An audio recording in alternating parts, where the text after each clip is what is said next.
দেখো দেখো এই বীর পালোয়ানটাকে দেখো, একা একাই কেমন দোলনা চড়ছে। তো আজকে ভিডিওটায় আমি বলবো 58 গেট তোমরা কিভাবে আসবে।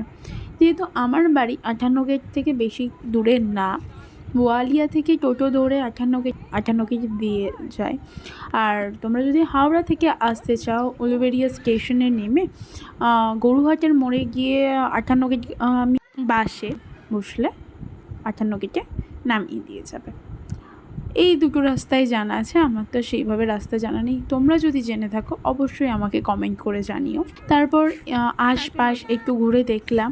তারপর ওখানে একটা পার্কও ছিল 58 গেটে, তাই ওখানেও গিয়েছিলাম। যেহেতু গেছি সবটা একটু অনেক দিন আগেও ওই পার্কে গিয়েছিলাম, কিন্তু সেইভাবে আর তখন ফটো আরে তোলা হয়নি। তো এর সাথে একটু এর বাচ্চা বোনার সাথে সাথে আমিও একটু সোজাসুটি করছিলাম, এই যা।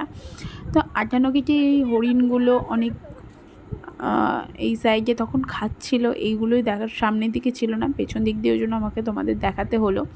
তারপর এই যে পার্কে চলে এলাম, কিন্তু সেই দিন কোনো বিয়েবাড়ি হচ্ছিল, এই জন্য ওই সামনেই যেহেতু ঘর ভাড়া বিয়েবাড়ি হচ্ছে, তো বেশিরভাগ লোক এখানেই, ওই জন্য খুব চান্স পেয়ে আমরা দোলনাটায় চড়তে বসেছি। তাই জন্য বসার পরে আমি একটু বসে ভিডিও করে নিলাম।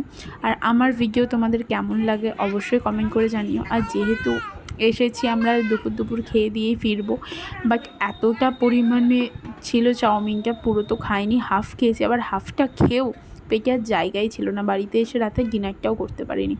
তো টাটা বাই বাই, কোকাকোলা খেতে খেতে বাড়ি যাই, বাই।